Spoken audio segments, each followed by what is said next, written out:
Hey everybody, welcome back. Mike from Spectre Comics. Today I wanted to do a quick video to show you the simple way I set up layers and use layers while I'm drawing in Photoshop. Now this is the same method I use whether I'm drawing a comic book page or just a regular drawing.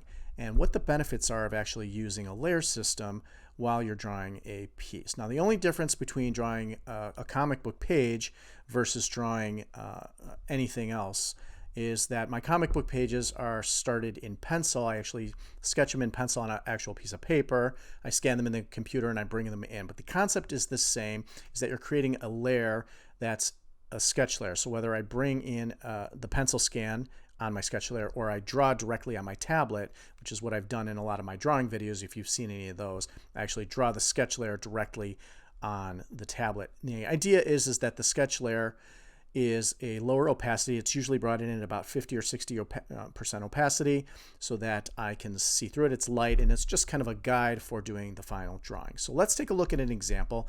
I'm drawing on my Wacom Cintiq 13 HD drawing tablet. I'm using Photoshop Elements 2019. However, any Photoshop version will work. This is all the standard. And in fact, any program that uses layers will work in the same method. So let's take a look at a layer system for this example. This is going to be not be a comic book page example, but this is going to be just a regular drawing example.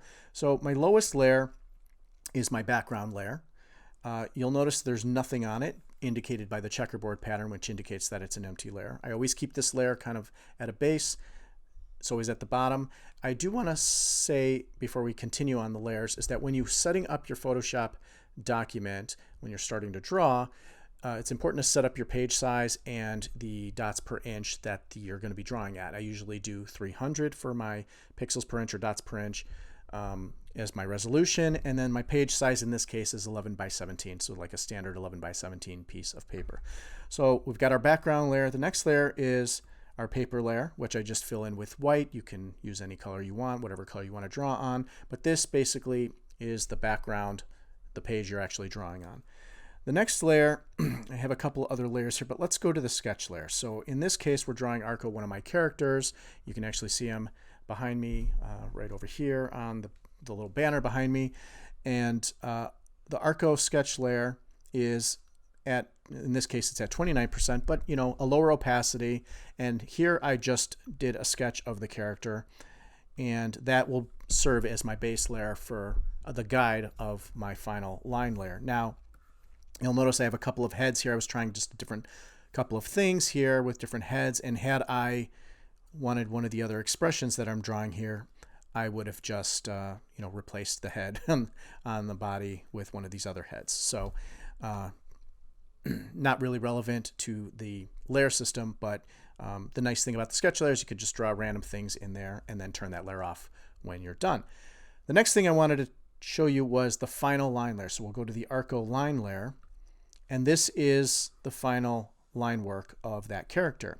Now, if I have multiple characters in a scene or on a comic book page, I draw everything on separate layers so I can turn them on and off at will and then focus. So if I have characters that are overlapping, I don't necessarily want to not draw anything that's behind. I want everything to be there so I can turn off, let's say somebody's behind Arco. In fact, I have a character, Splo, kind of in the background, and I can turn him on and off. Now in this case, he's behind Arco. I would normally just continue the drawing. I would remove Arco, turn him off, and I would have continued these lines behind and then just erased them. So that's what I did in this case. So after I put Arco back in, I erased the lines that were kind of hidden for this character here. So if we go back to our final line layer for Arco, you can see our sketch lines in our final line work. I'm going to go ahead and turn off the sketch layer, and you can see the final line work of the two characters here. Now, were I to color these characters in, I have my final line work layer. Arco's skin is green, so I created a green layer, and I can go ahead and just select a green color. And on the green layer, I can go ahead and start painting in Arco's skin, for example. Every color I draw goes on its separate layer. So for instance, Arco's shirt is a dark blue. I created a blue layer as well, so I'll just select a random dark blue color. And I can start filling in his shirt. Now you'll notice that I can now isolate these colors. So if I wanted to turn them on or off, I can. It's important to put all the colors on different layers so you can turn things on and off, or if you make a mistake or want to change something, you can isolate that color and fix it or change it. And I'm going to be doing a video on color selection change coming up, so stick around for that. So that is the simple layer system. Hard final lines are always at the top, background items and colors are below the final line work. Now, one of the reasons why I do the colors below is so that I can color right up to the line work, and the black lines will overlap and they don't have to be as precise. So if I turn off the line layer, you can see the color of the shirt there, and then you turn the line work back on and it's right to the edge. So that is it for this video. Simple method of setting up layers while drawing so that you can keep everything isolated. It helps with editing. So there's a lot of benefits to having everything on separate layers. And it also will speed up your process, and it also allows you, if you wanted to copy something, so let's say I had Arco in one comic scene and then I had him in another panel, but the only thing different was like his mouth, or he was blinking, or his arm was moved.